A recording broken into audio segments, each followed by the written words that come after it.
Under the roof I had built with my own hands, my daughter Claire placed a stack of legal documents in front of me and said, in the coldest tone I had ever heard, "Dad, you're too old to manage anything anymore. Just sign." She was 45, sharp in her navy suit, a rising name in Maine's real estate circles. And in that instant, she looked less like my child and more like a broker closing a deal. I was 78 years old, Walter Kane, once a sailor in the United States Navy and later the owner of a humble camera repair shop in our coastal town. Decades of salt air, grease-stained fingers, and quiet evenings behind a workbench had shaped me, but in that moment, none of it mattered. To her, I was no longer a man. No longer a father, just an aging obstacle to be moved aside with the stroke of a pen. I stared at the lines of legal language, words that would hand over the control of my savings, my house, and every decision about my life to her. The house was more than wood and shingles. It was the place where I carried my wife Margaret across the threshold when she was 22, where I painted the nursery pink when Claire was born, and where I kept every letter from the Navy tucked into a drawer that no one but me had touched in years. Claire tapped her manicured finger against the dotted line, impatient. "If you don't do this now, you're risking everything. You could forget to pay bills. You could lose the house. You need me." Her words sliced deeper than she realized. Forget, lose.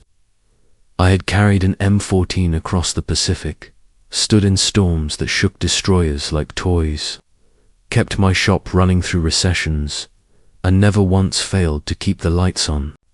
Yet here was my own blood suggesting I no longer had the mind to handle a simple account. I lifted my eyes to hers and searched for the little girl who once clung to my leg at the county fair, who begged me to let her hold my Leica for the first time when she was 8. That child was gone. In her place stood a woman who spoke like a stranger, a woman who thought her father's memories and choices were liabilities to be signed away. My hands tightened around the edges of the document. The pen felt heavy, not because of age, but because of the weight of betrayal pressing against my chest. Claire crossed her arms, her tone growing sharper. "You don't understand the world anymore, Dad. I'm trying to protect you. Do you want to end up like those old men who get scammed on the phone, losing everything? This way, I can make sure you're safe." The irony struck me like a wave. Against the hull of a ship, my daughter speaking of safety while robbing me of the dignity I had fought all my life to preserve. The kitchen around us felt colder, the walls echoing with her clipped words. My late wife's photograph sat on the counter, her smile frozen in time, as though she were watching this confrontation unfold with silent sorrow. I pushed the papers back toward her, steadying my voice, though my heart pounded. No one word, but it carried every year of discipline I had built in the Navy, every night spent tightening the screws of a lens with precision, every sacrifice Margaret and I had made to give Claire the life she now lived. Her eyes narrowed. She wasn't used to resistance. She leaned forward, lowering her voice but not her venom. "If you don't sign, Dad, you'll regret it. You think you can travel, you think you can handle things, but the truth is, you can't even remember where you put your keys half the time. You're slipping, and everyone sees it." That accusation cut deep. Yes, I had misplaced keys last week, the way any man might. But to twist small forgetfulness into proof of incompetence, there was cruelty in that. She was laying bricks for a wall I would soon find myself trapped behind, and I could see the foundation forming with every word. Her eyes flicked toward the hallway, toward the rooms where my life's artifacts still lingered, the books Margaret collected, the uniforms I had folded into cedar chests, the Leica wrapped in cloth at the back of my drawer. She was measuring their worth not as memories, but as assets, commodities to be cashed in. My refusal did not end the assault. It only opened a new chapter. Claire gathered the papers, her lips pressed thin, and said, "Then don't expect me to be around when things fall apart." With that, she rose from the table, heels clicking against the tile, each step like a gavel strike, declaring me unfit. The door shut behind her, and silence flooded the room. I sat in the echo of her absence, the photograph of Margaret still, watching my reflection in the darkened window staring back at me like a man already sentenced. It was then I understood. This was not a conversation. This was a declaration of war, delivered not with weapons, but with words and paperwork. My daughter, whom I had fed, clothed, and defended against the storms of life, now stood ready to strip me of control in the name of protection. And as I sat there, the smell of salt from the ocean drifting faintly through the window, I knew this house was no longer safe ground. It had become a battlefield. I woke before the gulls and lifted the old deed from the cedar box where I had kept it since the mortgage was paid, expecting cold paper and calm ink to steady my hands. The folder was thinner than it should have been. The copy of my signature I had filed years ago was missing, and the page that listed me as sole owner had been replaced by a newer printout I did not recognize. The margins carried a faint coffee ring that was not mine. The house, which had always felt anchored by the predictable weight of my records, shifted under me in a way wood and nails never could. I carried the file to the kitchen table and laid each page out like tools for a job. The dates did not belong to any work I had done. The font and format were modern, pulled from a template I would never have used. A page I had not seen before referred to a listing agreement prepared for future sale. There was a field labeled owner's consent. A name and scrawl sat there that tried to pass as mine. The stroke order was wrong, the K broken where I never broke it, the flourish at the end imitating a habit I had abandoned long ago. A notary stamp hovered beside it from a person I had never met. I did not sit with the discovery. I put the folder in a canvas bag, locked the house, and drove into town. The clerk at the county registry, a middle-aged man with sensible glasses, greeted me with the same manner he'd had for 20 years. I requested the most recent filings attached to my address. He printed them without comment, as if handing over X-rays that might confirm or deny a fracture. The packet included a preliminary authorization to list, tied to a brokerage name I knew very well because my daughter worked there. The line describing the seller's representation used my name, and the signature beneath it attempted to match the one the DMV had on file for me. The notarial acknowledgement had been executed 2 weeks earlier in an office 20 miles away. I asked how such a filing could be recorded if I had not personally appeared for the notary. The clerk kept his tone neutral and explained the document did not transfer title yet. It merely sat in the system waiting for the rest of the pieces, and that he could not advise beyond pointing me to the forms used to contest a record. He slid a brochure across the counter with calm hands, then added that if I believed something criminal had occurred, I could contact the sheriff or an attorney. He never raised his voice.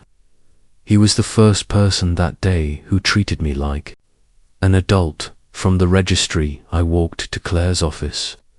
The lobby smelled of coffee and printer toner and ambition.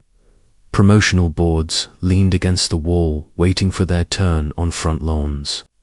On a side desk, I saw a draft flyer for an oceanfront listing. The photo angle and clapboard details matched my porch. A caption noted that the owner would be transitioning to a care facility and preferred a quick close. The draft used language that could have been written about any older person in town. It was written about me. I understood then that the conversation at my kitchen table had not been a warning but a prelude. At the end of the hall, the glass door to Claire's suite stood open. Staff moved with the pace of people chasing in dove-month numbers. When one of them recognized me, she greeted me warmly and said my daughter was in a meeting, then asked whether I was dropping off more paperwork. Her tone was polite and efficient, the cadence of a person trained to make transactions feel like favors. I told her I needed to speak with someone handling the listing connected to my address. She hesitated and said she believed that file was being coordinated by a senior agent who worked closely with my son-in-law, Mark Anderson. I had met Mark at family dinners and holidays, the kind of formal gatherings where people measure each other's worth by conversation topics and watches. He worked in finance, carried a smile that never reached his eyes, and considered leverage a form of intelligence. He was never late to anything that could be profitable. When he arrived at the suite, he greeted me as if we were partners closing a deal. He said he had drawn up drafts to get ahead of the market while inventory was low. He described the house as an asset that needed to be positioned properly. He referred to Claire as my advocate and to himself as a steward of family value. He said, in softer language, that I would be comfortable in a smaller place with less responsibility. I did not raise my voice. I asked where he obtained authority to act on my behalf. He said he had a copy of an agreement signed at the house, and a notary had stamped it. I told him I had not signed any such thing. He kept the same calm tone and repeated that my memory had been unreliable recently, and that Claire had mentioned concerns. He used my daughter's worry as if it were proof. The assistant in the corner looked up from her keyboard, glanced between us, then went back to her screen with rigid posture. I asked to see the document showing my consent. He stepped into his office and returned with a folder.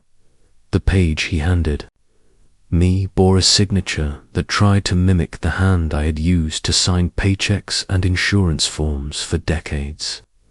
The attempt would have fooled a stranger, but not me. The R in my last name had been pulled too far right. The loop on the L had a flourish I stopped using after the Navy because it caught on carbon paper. The notary stamp listed a name I did not know. The address of record was not mine.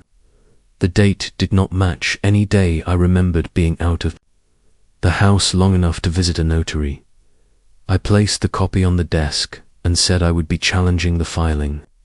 He maintained a friendly expression as if discussing a misunderstanding about delivery dates. He said there was no need to escalate, that the arrangement was for my safety, and that it would be best for everyone if the process continued smoothly because timing mattered in real estate. He spoke the language of urgency that pushes people into signing away what they cannot replace.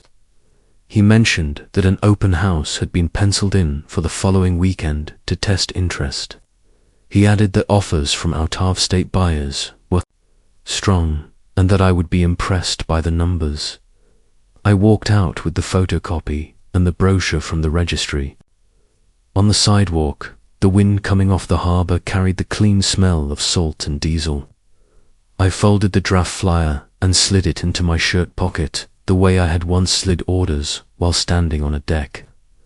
The idea of strangers walking through rooms where I had mended Margaret's hem and taught Claire how to hold a camera felt like a story written for someone else. Yet the paper in my pocket insisted it was mine. The bank sat 2 blocks away, a brick building with glass doors polished to the confidence of a place that handles other people's lives. I asked to review any changes to my accounts. The teller did not have access to all the details I wanted, but she referred me to an account manager, a woman with careful eyes who checked my profile and noted a pending request for co-control on one account. She explained that the request had not been finalized because a verification step remained incomplete. I asked who had submitted the request. She read the note and said the name matched my son-in-law, submitted with supporting documents. That referenced the same notary as the file I had seen. She paused, then chose her words. She said that, while she could not advise on family matters, she encouraged me to consider placing a fraud alert and to review a particular form that could flag unusual access. She said that if I believed any signature on any document tied to my identity was not mine, I should file an affidavit immediately and that the bank would take it seriously. She did not urge me to cooperate or sign anything. She respected my position and offered me the tools to defend it. In a day dense with condescension, her posture felt like a rope thrown from a steady pier. I took the forms, filled out what I could, and asked the branch to copy the photocopy from Mark's file for their records. I requested a printed ledger of recent account activity. On the printout, a transfer request had been initiated and then marked as paused. The note field contained a phrase that stung: family protective action. The language implied care while concealing control. I recognized the strategy and knew it would repeat back at the house. I opened the linen closet and found a garment bag displaced from the shelf where it had rested for years. Margaret's wedding dress was inside, the lace yellowed by time but still honest in its work. A sticky note clung to the plastic with a charity's name. Someone had prepared it for donation. I returned it to the top shelf and slid the door closed. In the bedroom, the top drawer where I kept the Leica was partially open. I lifted the camera and felt the familiar weight settle into my palm. The leather was cracked where my thumb always rested. I wound the lever and listened to the shutter speak, a language I still understood. I spent the afternoon documenting the house as if I were photographing a crime scene. No drama, only evidence. Serial numbers, dates, labels on boxes, corners of frames, the places where the sun had bleached the floorboards to a shade that matched the outline of a rug. I photographed the ledger from the bank, the registry brochure, and the page with the counterfeit signature. Every image went onto an SD card and a thumb drive I kept on a chain around my neck. Habits from service never leave. They only find new uses. Near dusk, a white SUV pulled into the driveway. Claire stepped out first, followed by Mark, who carried his confident stride like a credential. She requested that we speak calmly.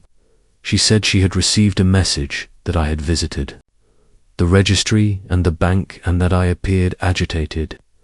She said she loved me and wanted to avoid embarrassment. He added that he could handle calls with the bank to smooth any confusion. He spoke of fiduciary duty and family stewardship. She placed a hand on my arm the way people do in negotiation when they want to soften a blow. I removed her hand with care and suggested we talk on the porch where the air was cleaner. They stood side by side, presenting a united front.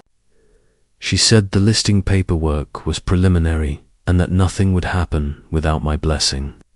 She claimed the signature was a misunderstanding caused by someone at the office preparing forms in advance. He nodded as if confirming a minor clerical error. She suggested that, given my age, it would be wise to let them take on more responsibility. He nodded again. She referred to the time I had misplaced my keys, the missed appointment, and the stubbornness that she believed could lead to harm. He nodded with the rhythm of agreement practiced in conference rooms. I told them. I had filed forms at the bank and would be submitting an affidavit regarding the forged signature. I said I had copies of everything and that I would not be signing any new paperwork for them. She stiffened. He kept the same smile but measured the porch steps as if computing angles for a future delivery. She said I was making things unnecessarily difficult. He suggested that we not involve outsiders because it could complicate things. The porch light timed itself on as the sun slid behind the pines. I watched their faces when the bulb flicked to life. It illuminated sharp edges where softer lines used to be. She said that she had only ever wanted what was best for me and that she worried I would end up alone, confused, or taken advantage of. The words dressed themselves as care, but their feet were still pointed toward a closing date. He mentioned that interest rates had moved and that momentum mattered. Even in reassurance, the numbers pushed through. I told them I understood the strategy. I said that safety is not achieved by removing a man from his own life and hiding the knife in a satin sheath. I said the house would not be listed, that my accounts would remain under my control, and that any further attempt to act for me without my consent would meet a response they would not enjoy. I used the tone I had used with young sailors who thought the ocean respected bravado. It earned silence. They left without slamming the door. Silence returned carrying a different weight. I sat in the living room with the camera in my lap and the documents stacked on the coffee table. The line that mattered most was not inked, but understood. If a boundary was not drawn now, none would exist later. I slept lightly and woke before dawn. The morning brought fog that rolled in from the harbor and parked itself low over the lawn, making the house feel like a ship adrift. I made coffee and wrote down a list. Photographs of everything, copies stored in 3 places, a statement to the bank and a report to the registry, contact information for the notary from the stamp, a visit to the sheriff if the notary could not explain the stamp on a document I did not sign. I kept the list short and clean. By mid-morning, I was at a small office park where the notary's nameplate matched the stamp on the forged consent. The receptionist recognized my address and asked whether I was following up on the file from last week. I said I was. The notary, a woman in her 30s with a steady gaze, invited me in and asked for identification. I handed her my driver's license and the photocopy. She compared the scrawl on the paper to the signature on my card and frowned. She reviewed her logbook and found an entry bearing my name, a different address, and a signature that matched the forgery. The identification number written in her log corresponded to a state ID I did not possess. She went pale. She explained that a man had presented himself with documentation and that she had followed procedure. She admitted, after a long breath, that if the ID had been counterfeit, she would have been misled. She said she could provide a sworn statement about what she had seen. This was the fork in the road for her. She could have defended the stamp and hidden behind process. Instead, she chose to acknowledge what her eyes told her. I thanked her for her honesty. She printed her statement and signed it, including a copy of the log entry and a description of the man who had appeared. The description fit Mark's build and haircut, but was vague enough to require more. It was enough for now. On the way home, I stopped at the harbor and watched an outbound ship cut the grey water. The fog peeled back for a moment, and the hull drew a hard line across the surface that held even as the wake spread. There is a difference between drift and course. In the parking lot, a travel agency had placed a poster of a world cruise in their window. The image showed a chain of ports I had known by code names and radio calls. The idea of circling the globe at my age would be called reckless by people who had never left their county line. I stood there longer than I needed to and then walked on. Decisions would come soon enough. When I reached the house, a yard services truck was parked at the curb. Men were measuring the hedges and taking notes. One of them remarked that the property would photograph well if the shrubs were trimmed and the porch scrubbed. He said he had been sent by the brokerage to prepare the exterior for preliminary photos. He was friendly, not malicious, doing a job he had been asked to do. I told him the property was not available for listing. He apologized and left a business card anyway because he had been told to. After he drove off, I went inside and opened every window. The air moved through the rooms like a reminder that houses breathe. I let it circulate until the stale smell of worry thinned. Before dusk, I returned to the county registry and filed my affidavit contesting the record tied to my property. The same clerk received it and stamped the date. He explained that the document would place a flag on the file, and anyone attempting to act would see it. He did not promise protection beyond the process, but the stamp made a sound I wanted to hear. It said someone other than me recognized a line that should not be crossed. That night, I sat at the table with the Leica beside the stack of papers. I wrote out in neat block letters a simple statement and placed it under a magnet on the refrigerator where visitors could not miss it. The note said that any action regarding my property or accounts required my personal consent in person and that I would not authorize anyone else to act. It was not a legal document. It was a declaration to anyone who might drift through my kitchen thinking they knew what was best for me. The house felt different after that. The rooms were the same, but the meaning shifted by a few degrees toward something that belonged to me again. In the quiet, I could hear the distant horn of a ship rounding the point. The sound was low and certain, the kind of tone used to announce presence in fog. I did not sleep deeply. When the first light came, it found the papers organized in 3 stacks, the camera loaded, and a bag by the door. The day ahead would require more than resolve. It would require movement. The first warning came not from lawyers or agents, but from the mouth of a girl who still carried the scent of high school hallways. My granddaughter Sophie appeared at my door one Saturday afternoon, a backpack slung across one shoulder, her hair tied back in a way that reminded me of her mother when she was young. She asked if she could come in, said she needed a quiet place to study. I made her tea and gave her the kitchen table. The sight of her bent-over notes, pen tapping against paper, stirred an echo of the years when I used to do the same with Claire. After a long stretch of silence broken only by the scratch of her pen, Sophie glanced at me and asked if I was feeling well. I told her I was steady enough. She hesitated, then folded her hands on her notebook and lowered her voice. "Grandma's room," she said, meaning the one I had kept preserved since Margaret passed. "Mum and Dad want to clear it out. They're planning to turn it into a gym. They already ordered a treadmill." The words hit harder than any court document.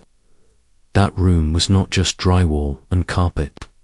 It still held the dress Margaret had worn to our last anniversary dinner, the seashell lamp she had insisted on buying at a roadside shop, the quilt she had stitched with her own hands. It was a room where I still paused to speak to her when no one was around. Now, in the language of convenience, it was being rebranded as square footage for resale. Sophie added that they had been talking at dinner about how I would be better off in a facility. She repeated the word with the hesitation of someone quoting a line she did not believe. I asked what kind of facility. She said the kind with nurses, but not the expensive kind. The sort of place where meals come in trays and furniture is bolted to the floor. They thought it would be easier for me, she explained, and easier for them to manage the property. The image of my life, reduced to a room with a number on the door, sank into me like an anchor. I asked Sophie how long she had known. She said she had overheard the conversation 2 nights earlier and thought I should hear it before it was sprung on me. She said she didn't agree with it, but didn't know how to stop them. Her eyes brimmed, with the conflict of loyalty split in 2 directions. I thanked her for her honesty. I told her that when I was her age, I had stood watch on a destroyer in waters half a world away, and that responsibility had meant staying awake even when your body begged for rest. She understood the weight of that story more than she let on. When she left, I walked into Margaret's room. Sunlight fell across the quilt in a pattern I knew by heart. On the dresser sat a jewelry box, untouched since the day she was gone. I opened it and found the photograph of her holding Claire as a child, Claire's small hand gripping her mother's blouse. That photo had been my proof that sacrifice had meaning. Now the same child was plotting to erase the space where her mother's memory lived. I opened the closet and found the garment bags. One of them had been moved, the zipper partway down. Inside hung my navy whites, pressed and wrapped. A sticky note with a realtor's handwriting. Claire's was stuck to the plastic, "Donate." I peeled it off and tore it in half. The air in that closet felt thinner than the air on any ship's deck I had ever stood upon. The next day, I walked into town and sat on the bench by the harbour where fishermen unload their catch. I watched men half my age and twice my size struggle with crates, their movements rough but their purpose clear. I thought of the treadmill ordered for the bedroom where Margaret once read her Bible. They were planning to run in place on the grave of my history. Later that evening, Claire called. Her tone was brisk, not cruel but businesslike. She said she was making arrangements for me to tour a retirement community. She said it was close to her office and had great amenities. I asked why she had not asked me if I wanted to leave my home. She replied that she didn't want me to feel pressured and thought it best to handle the details first. She spoke as if my life were a calendar entry to be managed. I ended the call without shouting, but my pulse hammered. I knew then that silence would be read as consent. Every object in my house was a witness: photographs, uniforms, the Leica still heavy in its drawer. If I did not act, all of it would be rebranded as clutter in a listing description. The following week, Sophie came again. She saw the boxes I had stacked in the hallway: records, photographs, items I could not risk leaving vulnerable. She asked what I was doing.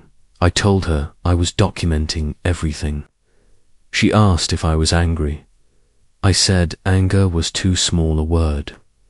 She nodded, and for the first time I saw in her eyes the reflection of someone who understood. As she left, she hugged me longer than before. She whispered that she would stand by me if things went too far. It was a promise whispered by a teenager, fragile but genuine. I held it like a line thrown across rough water. That night, I moved the camera from the drawer to my bedside table. Its weight reminded me of years when clarity mattered more than comfort. If they wanted to erase me, they would have to do more than sign my name without asking. They would have to face a man who still remembered the sound of a ship's horn in fog and the discipline of holding ground against storms. And as the tide rose outside, tapping softly against the pilings, I realized that the house I had built was no longer just shelter. It was a battlefield, and the first shot had already been fired by my own blood. I rose before dawn the next day, brewed a pot of coffee, and sat at the kitchen table with the Leica in front of me. The camera had always been my compass, its weight steady in my hands, its shutter reminding me that moments matter because they cannot be I thought of Margaret's laughter echoing through the halls, of Sophie's hesitant confession, of the forged papers with my name scrawled in someone else's hand. My daughter wanted me corralled into a corner.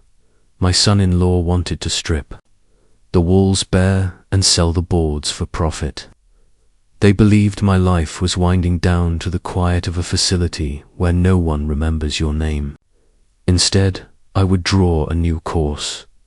I folded the bank forms, drove into town, and walked into the branch before the doors were unlocked.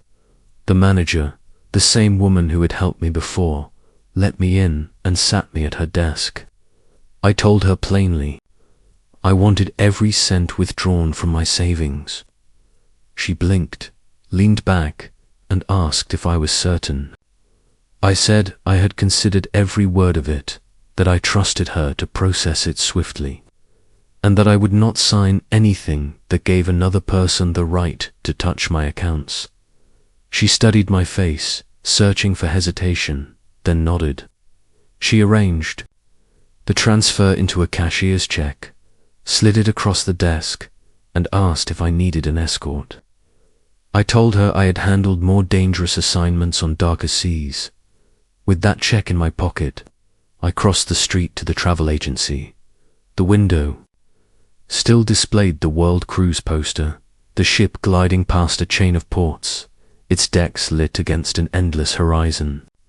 Inside, the agent was a man in his 50s with silver at his temples. He recognized my navy pin on my jacket and treated me with a respect that steadied my hand. I placed the check on his desk and told him I wanted a berth for the entire voyage. The best cabin available, no delays. His eyebrows rose, but he did not question me. He began tapping at his keyboard, the sound like Morse code of a new beginning. He read out the itinerary: South America, Africa, Asia, Europe. I nodded at each, feeling the map redraw itself in my mind. When he printed the confirmation and stamped it, the sound carried like a gavel announcing judgment. I walked back to my car lighter than I had in years. The check was gone, converted into a promise. $200,000, the accumulation of decades of careful work and restraint, now dedicated to my own freedom. My daughter had told me I was too old to travel, that I could not manage my affairs. Now my affairs were set, and my course plotted across oceans she had never dared to sail. By evening, the phone began to buzz. First, it was Claire. Her voice clipped. She asked if I had done something reckless. Word had reached her faster than I thought. Perhaps the bank, perhaps the agency, perhaps Mark's ears in every office. I told her I had booked a journey. She asked with what money. I told her with mine. She laughed, but it was not humor, it was disbelief coated in contempt. She said, "You're throwing away your retirement on a boat. You're proving exactly what I told you. You're not thinking clearly." Her words tried to frame me as unfit, yet I had never felt clearer. I ended the call before her fury could grow. Not long after, Mark's number lit up. His voice was smooth, practiced. He said he had heard about my decision and wanted to help me unwind it before it damaged the family's finances. He spoke as if my money belonged to a committee. I told him the matter was settled. He warned me that perception matters, that people would start asking questions if I made erratic moves. He used the word erratic as if planting a seed. My stomach tightened. I heard in his tone the outline of his next play. The following morning, a neighbor stopped me on the sidewalk. She said she had heard rumors, asked if I was doing all right, if I was sick. I asked where she had heard such talk. She said Claire had mentioned to a friend that I was showing signs of Alzheimer's and that the cruise booking was a symptom. The ground under me felt steady, but the air burned cold.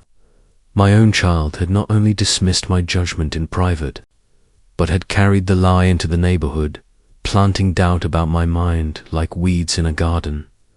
I returned home and sat in Margaret's room, the quilt folded at the end of the bed.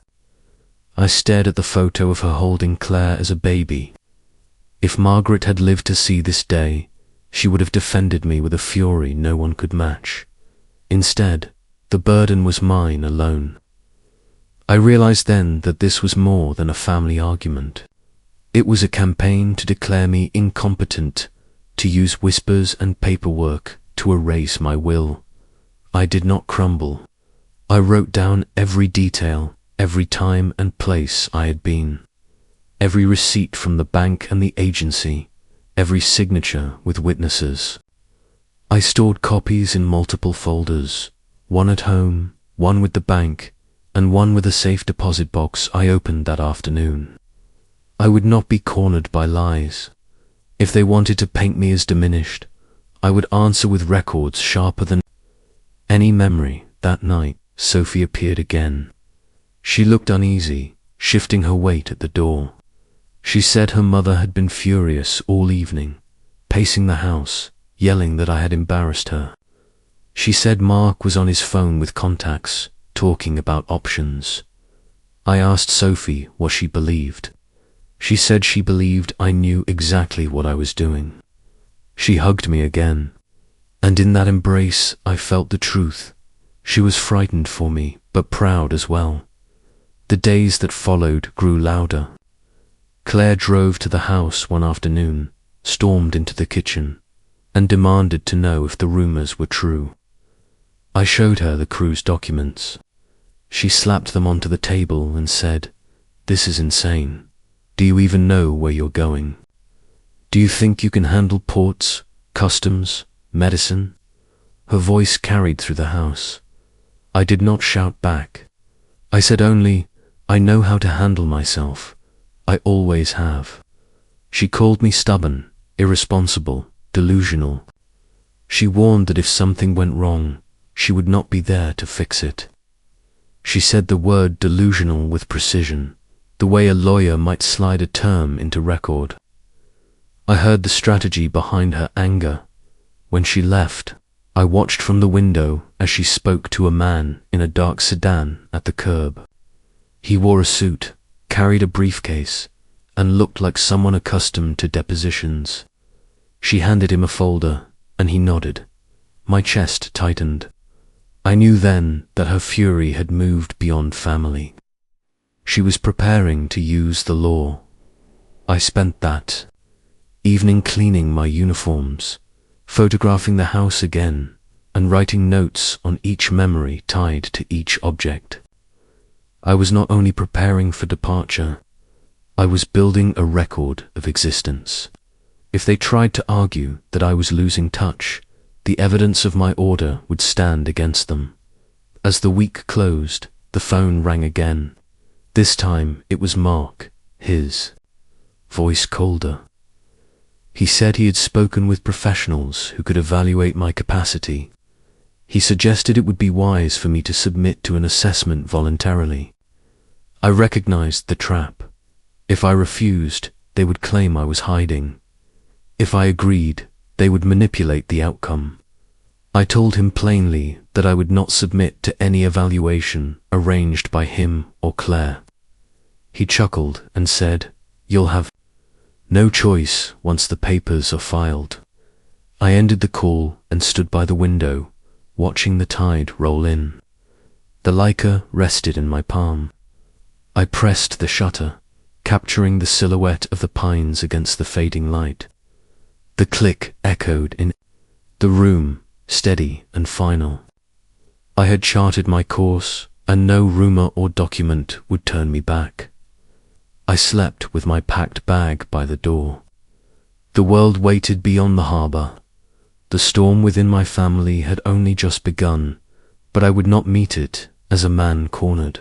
I would meet it as a man who had already set sail. The ship rose in front of me like a white wall, lights stacked in orderly lines, the hull humming with the low certainty of engines that had crossed oceans before.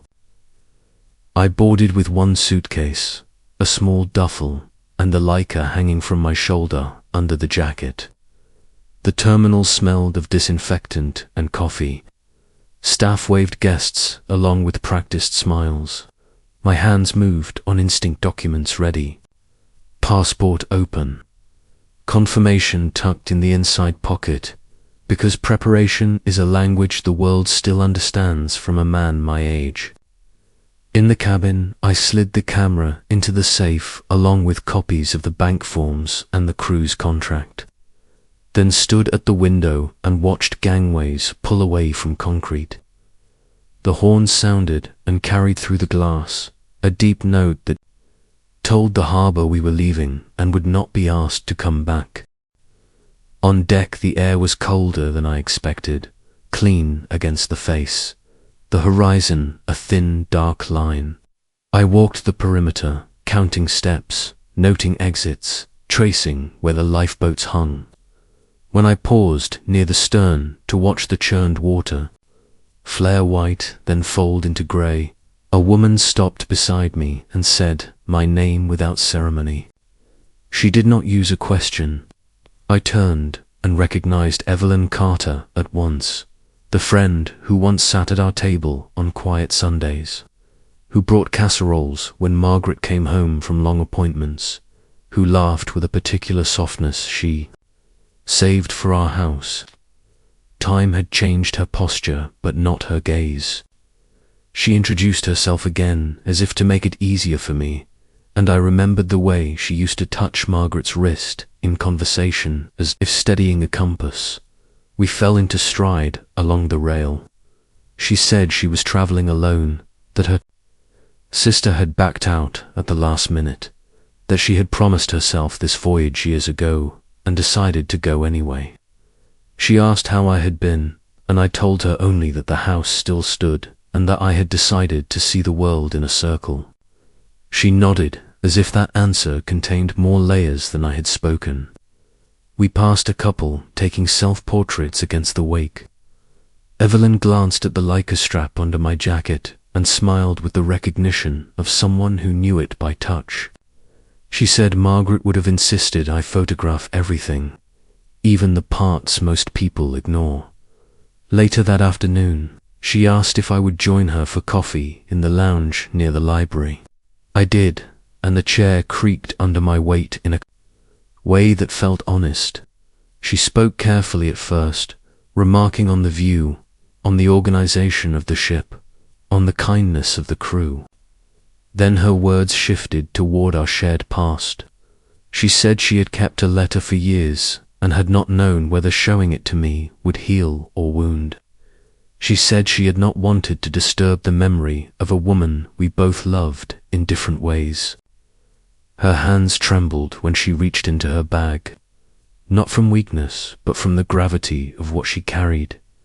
She slid across the table, a thin envelope with my last name written in Margaret's hand, the same slant that labeled every jar in our pantry. I stared at it, then lifted the flap slowly.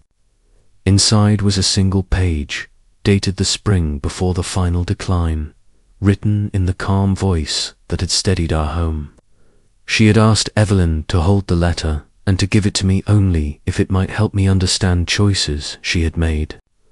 The sentences were plain. She explained that a tuition payment had been due and the financial aid office had demanded a deposit or threatened to cancel a place. She confessed that a portion of the savings we had set aside for her treatment had been used to cover that amount. She insisted she had allowed it. She asked me, if I ever learned of it, to remember that a mother's instinct is to push a child into a better life, even when the cost is borne in secret. I read the letter twice. The paper felt brittle but unblinking. Evelyn kept her eyes on the window and said she had been there for part of it. She had driven Margaret to the bank that week because I had been at the shop. she had argued against the withdrawal and lost to the stubbornness we both loved. Later, she had learned the rest, that Claire had taken more than was agreed, had framed it as a necessary step, had promised to repay and never did. Evelyn said she had stayed quiet because Margaret had asked her to, and because grief later made everything heavier to carry. I set the letter on my knee and watched the sea slide past. Numbers formed in my mind without effort, the clinic invoices I had balanced, the weeks we had stretched between appointments when insurance delayed authorizations, the nights Margaret had slept upright to ease her chest. I did not need a ledger to understand that time had been bought and sold in our own house. Evelyn added that she had found, after Margaret's passing, a copy of a cashier's check attached to a scholarship appeal that had already been approved. The tuition threat had been overstated at best. She had kept that copy as well, not to accuse, but because she had not known what else to do with the proof of a wound she could not mend. I do not often feel surprise at my age. The world reveals itself in patterns you recognize if you have paid attention long enough. But that afternoon, I felt the pattern reach back further than I had admitted. The present had not arrived out of nowhere. It had grown from roots watered by compromise and by a child's certainty that her wants justified the cost to others. I did not blame Margaret for choosing as she had. I would have done the same in her position. I did, however, see my daughter more clearly, not as the woman made hard by a rough business, but as the girl who had first learned that promises could be delayed when they protected her ambition. Evelyn asked if I wanted to keep the letter. I told her I would. She said she had debated for years whether telling me would be cruelty. She looked smaller after unburdening the secret, as if carrying it had compressed her somehow. I thanked her. She nodded and said that truth, once spoken, stopped hiding in the house. She asked if there was anything she could do. I told her there might be a time when a statement in her hand would matter. She understood without needing details. That evening, the ship held a muster drill. Passengers shuffled into assigned stations with yellow cards around their necks. I stood in line and listened to instructions I already knew by heart. Where to go, what to wear, whom to follow. Afterward, I walked alone toward the bow. The wind was sharp. Far below, the water split around the hull and stitched itself back, together in our wake. I lifted the Leica and took a photograph, not of the sunset tourists pointed at, but of the quiet geometry where steel met water. I wanted a record of the line we drew by leaving. Back in the cabin, a message light blinked. On the phone, the front desk requested that I visit the medical center for a routine check-in. It was worded politely, the sort of courtesy call given to older guests. In the clinic, a nurse took my blood pressure and asked the usual questions.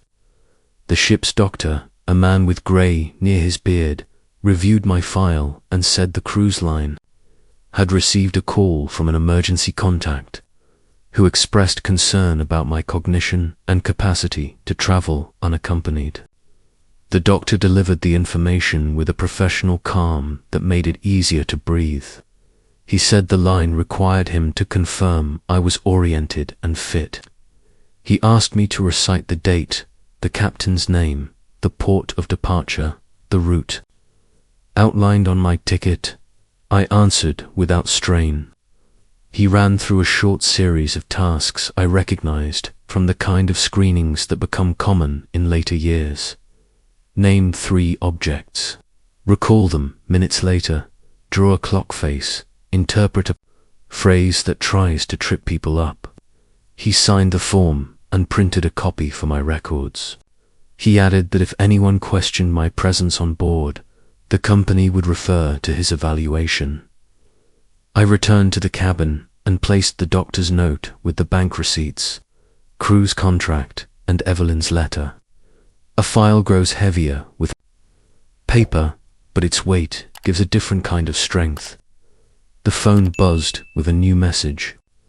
This time, it was the concierge relaying that a caller insisted on leaving a warning, not urgent but important to the family. I declined the call and asked them to note in my record that I would handle family matters in port only, not at sea. It felt right to draw that line here where the boundary had water on every side. The next day we reached our first stop. Tourists poured onto the pier, their voices rising with the novelty of a new place. I stepped off only long enough to stand on solid ground, then reboarded. I was not running from the shore. I was protecting the perimeter of a plan. In the afternoon, I found Evelyn on deck in a chair with a book. She closed it when she saw me and asked without asking whether I had slept. I told her about the note from the doctor and the attempt to drag the ship's crew into my family's campaign. She shook her head with the weary recognition of a woman who had watched similar stories end badly. She asked what I intended to do. I said I would be gathering evidence and allies, and that, for the moment, the ocean offered me the quiet needed to think without voices pushing at me from every side. She reached into her bag again and handed me a small envelope. Inside were 2 photographs from decades ago, one of Claire in a graduation gown with Margaret's arm around her, the other a faded print of a receipt photo copied twice showing the bank withdrawal Evelyn had witnessed. She had written the date on the back in tidy numbers. She said that if I chose to pursue anything formal, she would testify to the conversations she had had with both of them that week.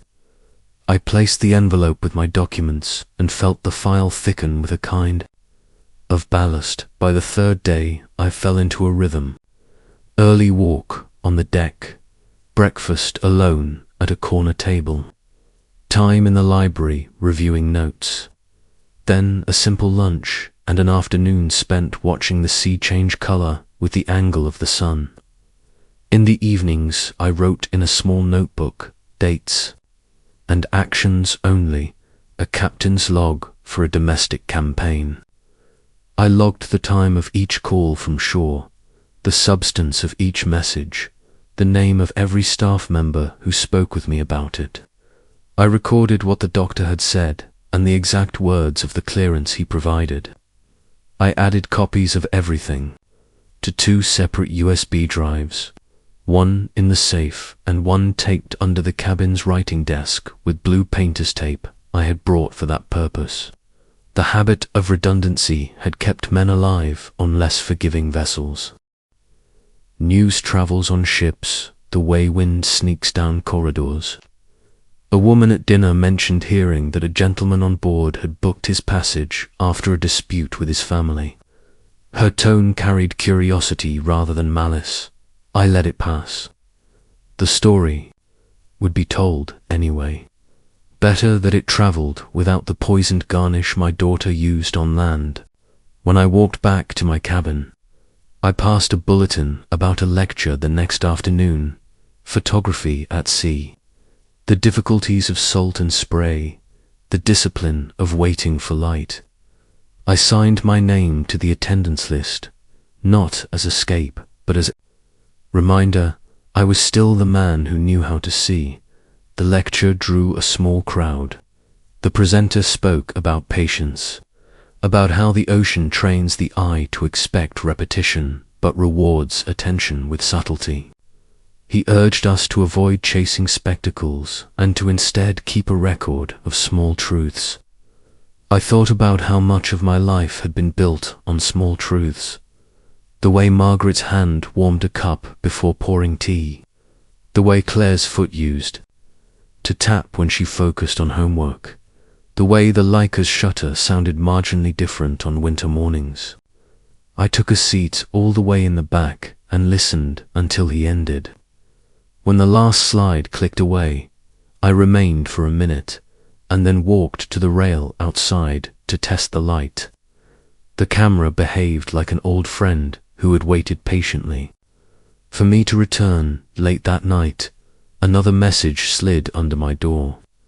It was a printed email from the cruise line's legal department, noting that a person claiming to be my representative had attempted to access my booking online to alter emergency contacts and medical disclosures. The company had declined the changes and flagged the account. They asked me to confirm, in my own hand, who had permission to act on my behalf. I filled the form out slowly, wrote that no one had permission, and carried it to the front desk myself. The attendant thanked me and scanned the page with the kind of care that keeps systems honest. I asked for a copy with a timestamp and tucked it into the file. The next morning, in port again, I stepped briefly onto shore to mail a small package by registered post. It contained the doctor's clearance, copies of the cruise contract, a list of the dates of attempted interference, and a note to my own attorney back home requesting a meeting the day I returned. I did not yet know how forcefully I would need to move, but momentum matters, and paper travels better when it is sent on a clear path. On board that afternoon, Evelyn and I walked the promenade in silence for half a lap. She finally broke it by recalling a day years ago when Claire had criticized her mother for being old-fashioned, for saving bills in labeled envelopes, for believing that a home was measured by care rather than resale. Evelyn said the words had cut her because she had seen in them not rebellion but contempt. I realized that the thread running through my present crisis had been woven long before, and that whatever tenderness remained between Claire and me was now wrapped around a knot of entitlement that time had hardened. I did not rehearse speeches in my head. I made a list instead: find counsel, secure statements, document calls, preserve the letter, keep moving forward. A man can waste his strength arguing with the wind. Better to set the sail and let the whole work with the water. That evening, as the ship eased away from another harbour, I took the Leica to the stern and framed a shot of the wake carving a white road into dark water. I pressed the shutter and felt the click settle my chest. On the back of the print, later, I would write a single line for Sophie and store it with the others where only she would find it someday.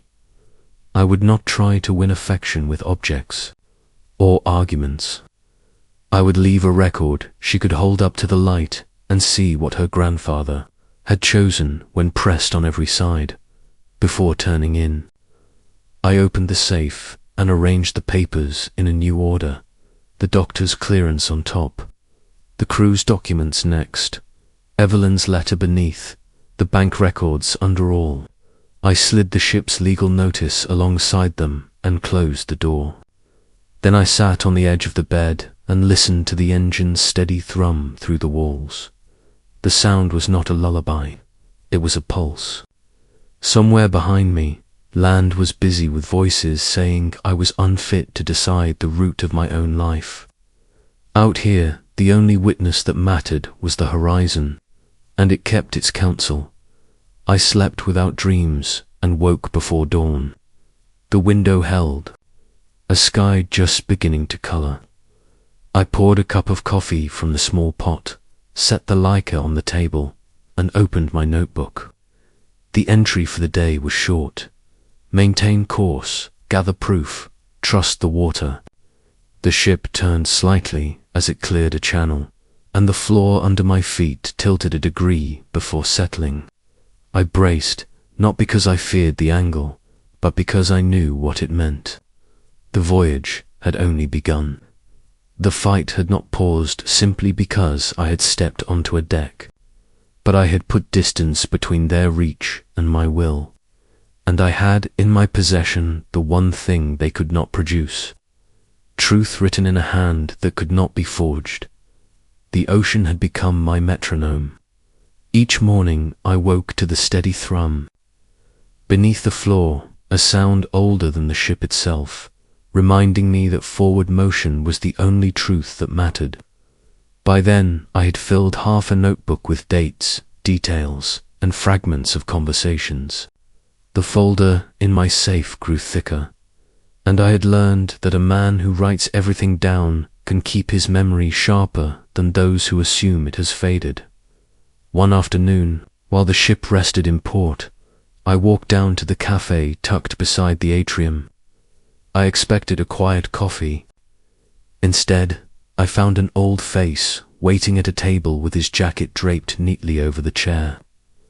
Richard Holt rose to shake my hand before I could register how much time had passed since we last spoke.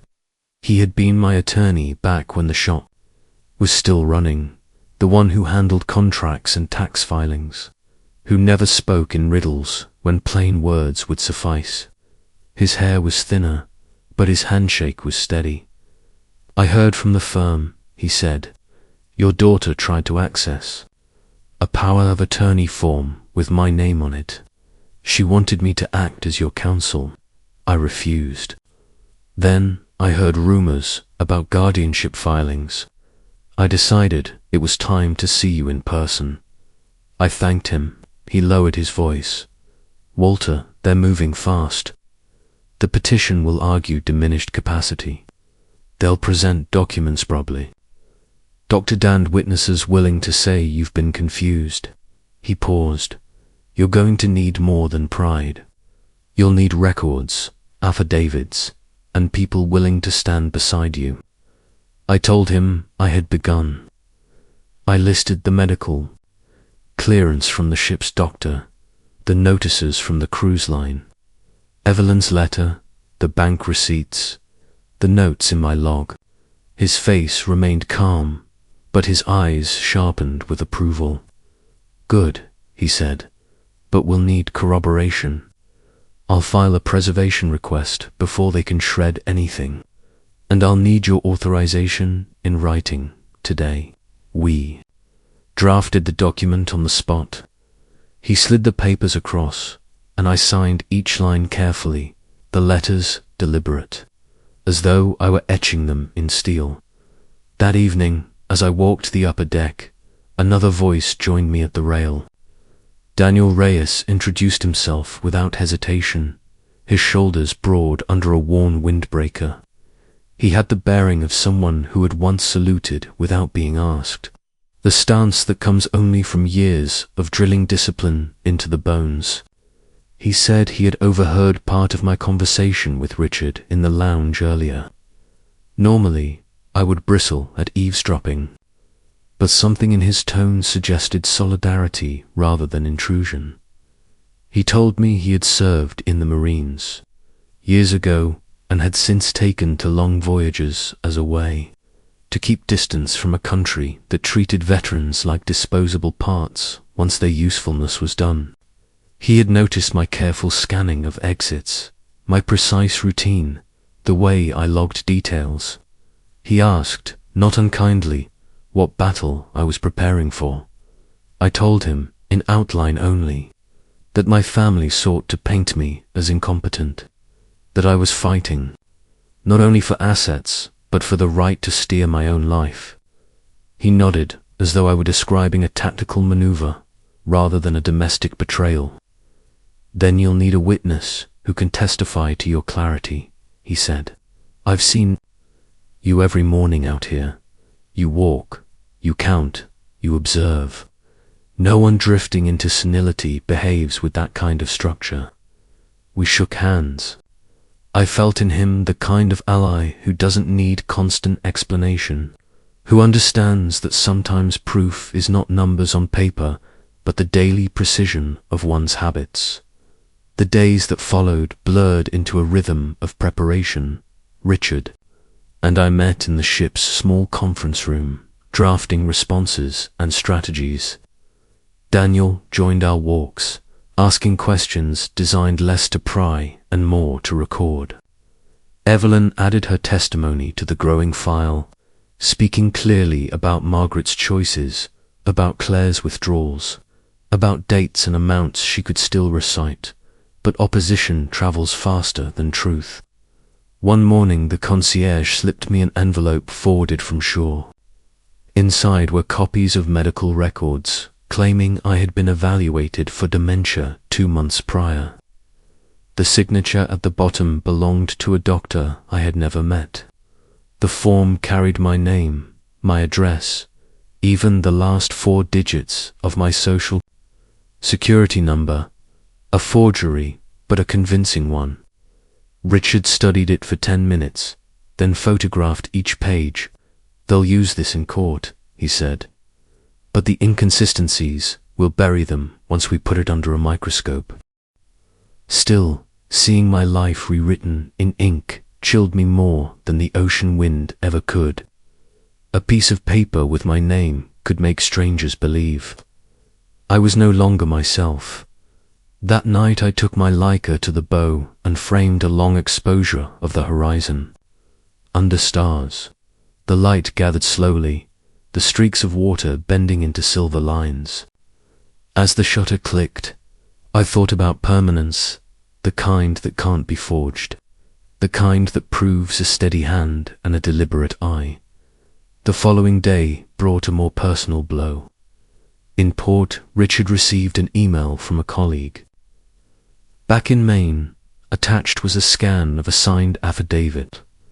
The signature belonged to Sophie. It declared that her grandfather often forgot where he had placed things, that he repeated questions, that he once called her by her mother's name. Reading her words cut deeper than any legal maneuver. The betrayal of the youngest, the one I had hoped might still see me without ledger lines across her eyes, struck like a blade. Daniel found me on deck that evening. He saw the letter trembling slightly in my hand and said nothing for several minutes. Finally, he spoke. "Sometimes the next generation carries not just our blood, but our blind spots. She's young. Fear and pressure can turn anyone into a pawn." Evelyn, too, tried to soften the blow. She reminded me that Sophie had grown up under Claire's constant narrative, that loyalty in a child is often bound to survival. But I could not shake the image of her hand signing that page. Richard was pragmatic. "We'll challenge it," he said. "The affidavit alone proves nothing. We'll show she was coached. We'll present contradictory evidence. But you must be prepared for the sting. Courts believe young faces over old voices." I nodded, though inside a quiet storm brewed. On the 7th evening of the voyage, the captain hosted a formal dinner. I wore the only suit I had packed, the same navy wool I had worn to Margaret's funeral. Evelyn sat across, Richard beside me, Daniel at my right. The hall sparkled with glass and silver, the kind of spectacle meant to distract passengers from whatever storms might rage outside. As the coursers arrived, I felt the odd calm of a man who knows battle lines have been drawn clearly at last. Richard leaned close and whispered, "They will file for emergency guardianship within weeks. We must be ready to counter with evidence, testimony, and visible strength. Walter, your every action here is part of the record. Don't just live this voyage, document it." I tapped the Leica beside me and said, "Every frame is a witness." Later, on deck, Daniel recited lines from an old field manual about holding ground. When outnumbered, he said, "You don't always fight to win. Sometimes you fight to prove you cannot be erased." He clapped my shoulder with the firmness of a brother in arms. That night I returned to my cabin, opened the safe, and arranged the documents in their precise order: the forged medical record, Evelyn's letter, Sophie's affidavit, the doctor's clearance, my own notes, proof of truth and proof of lies, side by side, waiting for a judge who might not care which weighed more. I sat at the small desk and wrote in the notebook, She has taken their side. But battles turn. Evidence is patience given form. The ship pushed through dark water, the bow cutting clean, the wake stretching behind like a ledger of everything left undone. I closed my eyes, steadying myself, not on the hope of reconciliation, but on the resolve that even if love failed me, dignity would not dot by dawn I had chosen. If they wanted to strip me of agency, I would confront them, not with fury, but with a record so thorough it could not be dismissed. And when the moment came, I would place in Sophie's hands not money, not apology, but the liker proof that clarity, once captured, outlasts betrayal. The sea rolled on, steady, unjudging, and I prepared for the next strike. The letter reached me before dawn, slipped under the cabin door in a sealed envelope. I knew the handwriting before I even unfolded the page. It was Sophie's. My hands lingered on the crease, reluctant. I opened it anyway. The words inside were short, deliberate, and devastating. She had signed a statement claiming I often forgot details, that I was no longer capable of making sound decisions. It was not rumor this time. It was her testimony, carried across the ocean to cut the ground from under me. For a long moment I stared at the page, the way one studies an unfamiliar language. Then the meaning sank like a stone. My granddaughter, the one who used to sit in the shop turning over old cameras as though they were treasures, had given my enemies the weapon they needed. At breakfast, Richard read it over twice, his jaw tightening with every line. "They'll present this as independent corroboration," he said. "Courts love the voice of youth. They'll say it's unbiased, heartfelt, trustworthy." He folded the letter carefully. "We'll fight it. But be prepared. This is the blow they wanted." Daniel put his hand flat on the table, his tone blunt. If she signed this, it wasn't her idea. Nobody that young drafts an affidavit on their own. They fed it to her, and she followed. He looked at me directly. "But it still leaves a scar." The scar grew heavier by the hour. I thought of Sophie as a child, pulling at my sleeve, too. See the dark room, laughing when the red light flickered on. I thought of her tracing the names etched on Margaret's headstone with small fingers. That same child had now put ink to paper, saying her grandfather was confused, diminished. Less than whole. By afternoon, Evelyn came to my cabin. She had heard whispers from staff that another packet of documents had been loaded aboard, destined for a U.S. court filing. "Walter," she said softly, "your daughter isn't playing with shadows anymore. She's gone all in." She hesitated before continuing. "But Sophie, perhaps she doesn't understand what she's done. Children raised in a house of wolves learn to howl before they know there's another song." Richard began preparing countermeasures, dictating notes into his phone, arranging affidavits. He suggested we secure video testimony from the ship's doctor, from Daniel, from crew members who had seen me daily. "Every conversation, every meal, every step you take here matters," he said. "We'll show continuity, clarity, purpose. They can't erase what's witnessed in plain sight." But clarity did not numb the wound. That evening I carried the Leica to the deck and set it on the railing. I adjusted the lens toward the horizon, though my eyes were on the reflection.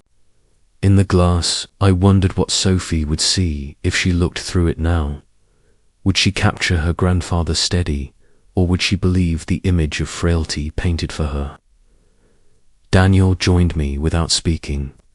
After a while, he said, "A man can survive betrayal from his enemies.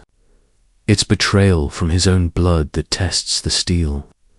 I gave no answer. He didn't need one. The days blurred into strategic maneuvers. Richard sent encrypted messages back to Maine, gathering counter-evidence. Evelyn offered a sworn statement about Margaret's savings, linking Claire to years of concealed withdrawals.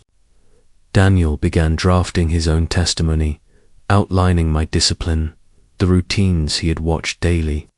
The ship became less a vessel of leisure and more a floating command post.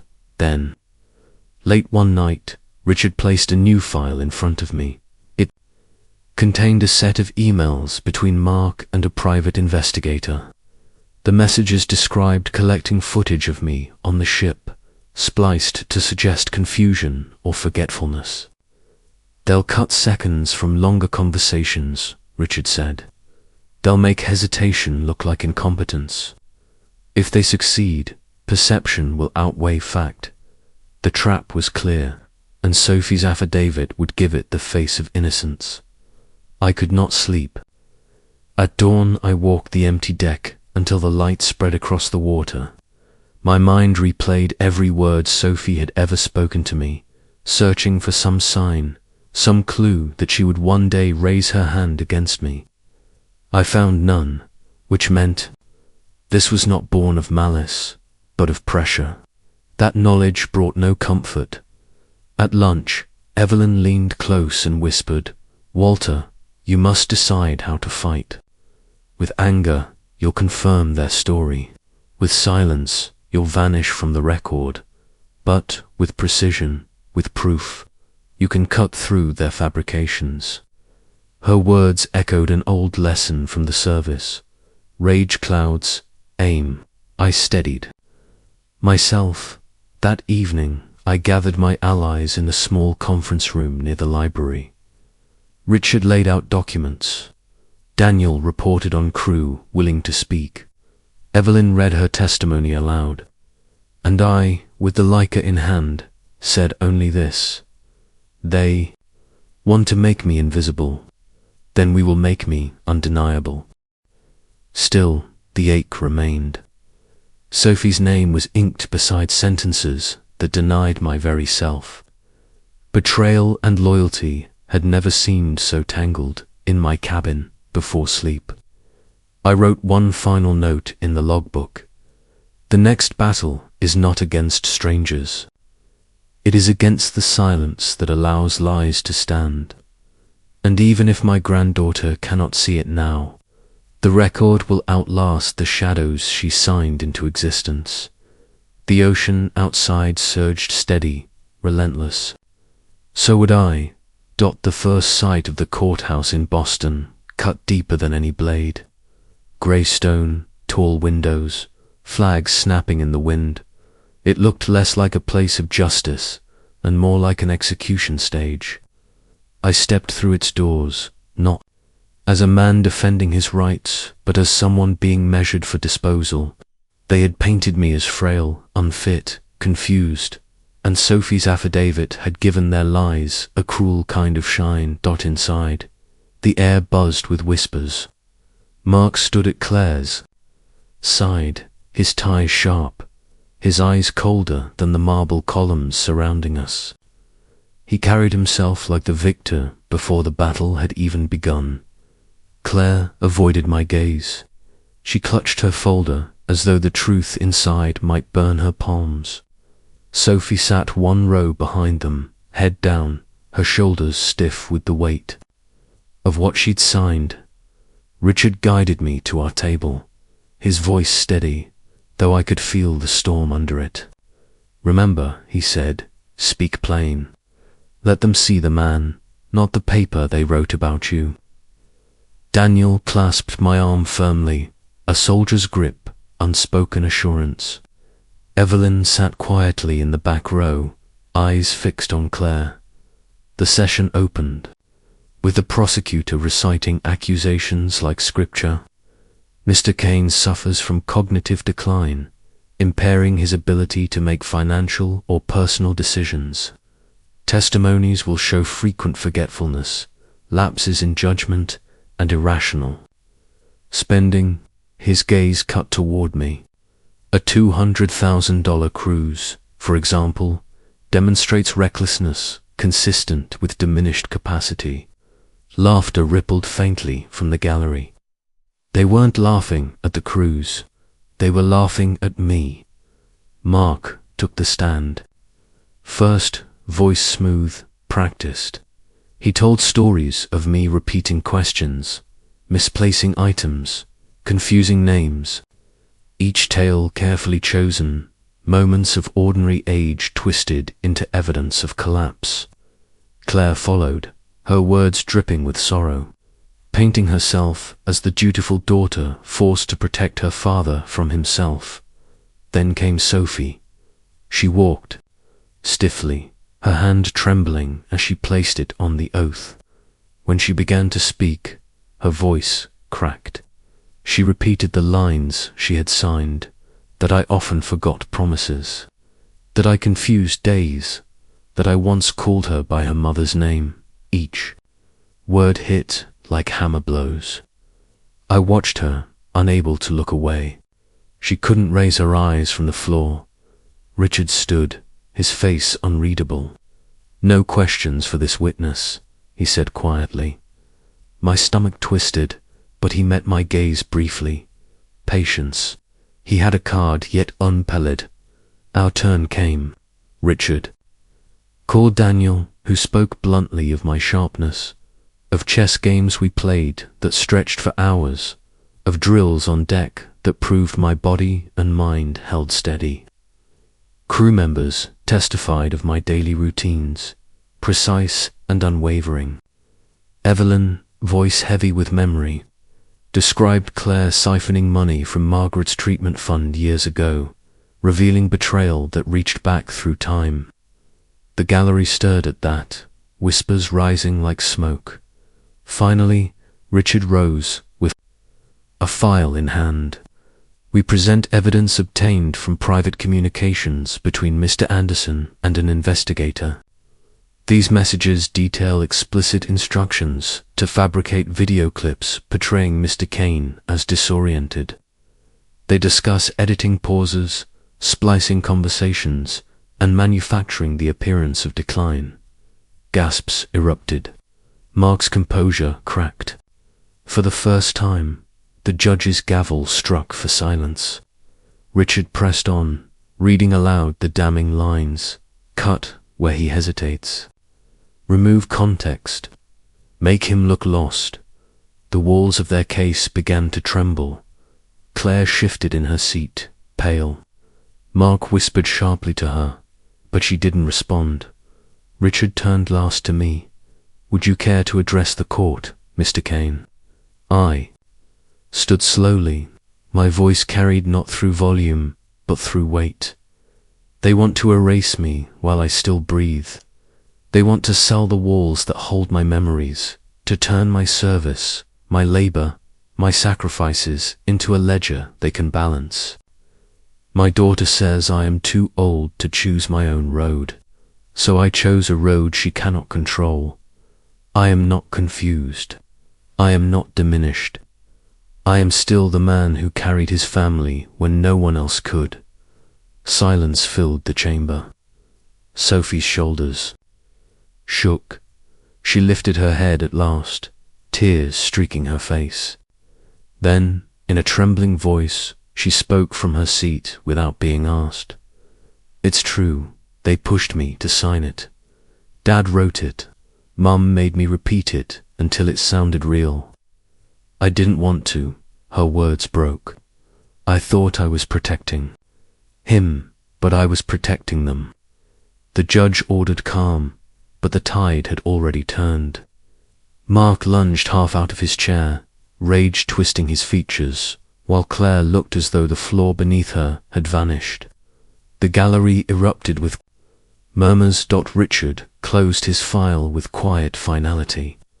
The judge adjourned for review, but everyone in that room knew the verdict had shifted.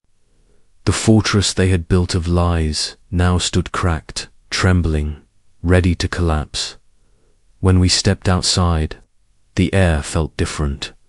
Richard exhaled for the first time all day. Daniel's hand struck my back with approval. Evelyn slipped her arm gently through mine. steadying me. And Sophie, she approached slowly, like a child walking through broken glass. Her eyes begged for forgiveness, but none of us spoke. The silence between us said everything. That night, back on the ship, I sat alone with the Leica in my hands. I turned the lens until the horizon sharpened into focus. For the first time in weeks, I felt the weight of their grip loosening. But victory carried no sweetness, only gravity, because even if truth had clawed its way into daylight, the fracture it left between father and daughter was something no judgment could repair. The verdict came down like thunder, though the room itself was silent when the gavel struck. The judge declared the petition for guardianship invalid, citing manipulation of evidence, falsified records, and unethical coercion. In that moment, the courtroom transformed not into a place of justice, triumphant, but into a theater of collapse. Mark's face drained of color, his jaw tight as stone. Claire sat beside him, her body rigid, her lips pressed together as though even breathing might shatter her. The murmurs swelled into open voices. I stood still, hands at my sides, while Richard gathered his papers with the precision of a man who had already anticipated this end. Daniel crossed his arms, shoulders squared like a sentry. Evelyn lowered her gaze, though I caught the glint of something, perhaps relief, perhaps sorrow. Sophie's sob broke through the hum. She stumbled forward, words pouring out, no longer restrained by fear. "I'm sorry, Grandpa. I didn't mean," she faltered, her voice strangled by tears. Claire reached for her, but Sophie stepped away, standing closer to me than to her parents. That single movement cut sharper than any sentence the court could have handed down. When we left, reporters swarmed the steps. Questions flew about. Fraud, betrayal, about the family fracture no ruling could repair. Richard shielded me with his steady presence, and Daniel pushed through the crowd until we found open air. The sky outside the courthouse was overcast, the city buzzing around us as if nothing monumental had just transpired. The days that followed felt unreal. News broke of Mark's suspension pending investigation, his firm severing ties. Claire retreated. From her office, doors shuttered, her reputation hollowed out. I did not celebrate. Watching them unravel offered no satisfaction, only confirmation that greed always collects its toll. Sophie spent long hours at my side, but silence hung between us, heavy with what had been signed in ink and spoken aloud in court. Back on the ship, I walked the deck at dawn. Salt wind filled my lungs. Daniel leaned against the rail beside me, quiet until he said, "You fought harder than most men half your age."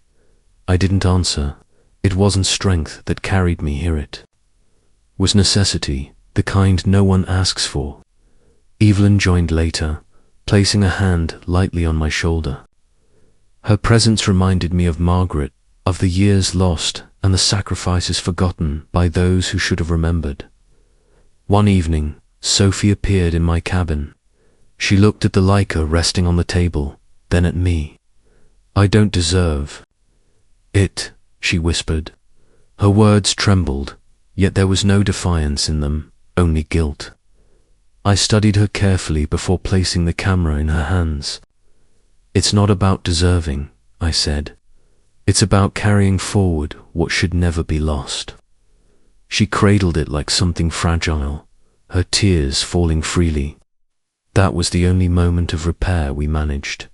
The voyage pressed on, ports blurred into one another, the world opening wide and untamed before me. I had won back my name, my right to choose, my freedom. Yet freedom carried a hollow echo, because what I could not win back was the bond with my only child. No court could. order love to return once it had been bartered away. And so I learned to walk with both, the triumph of survival and the wound of loss.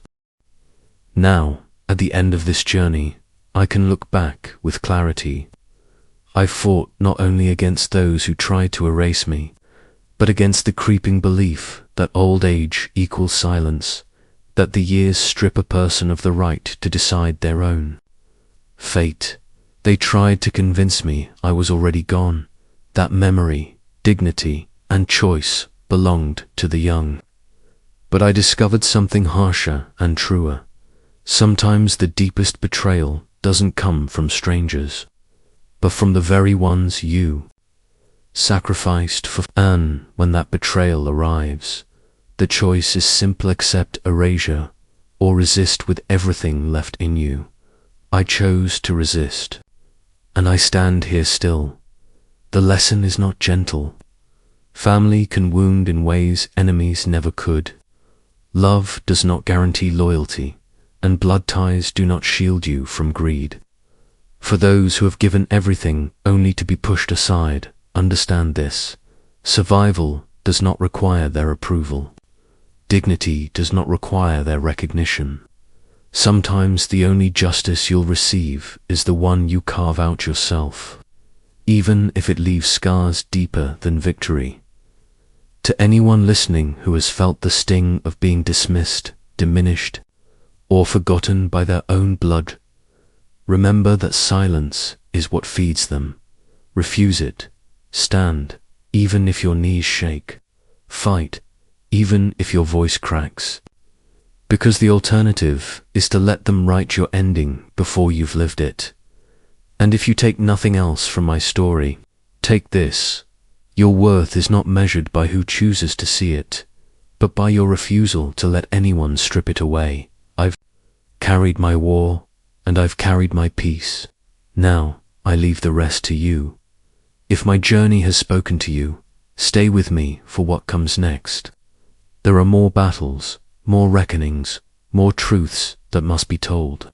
Subscribe and walk with me into the next chapter.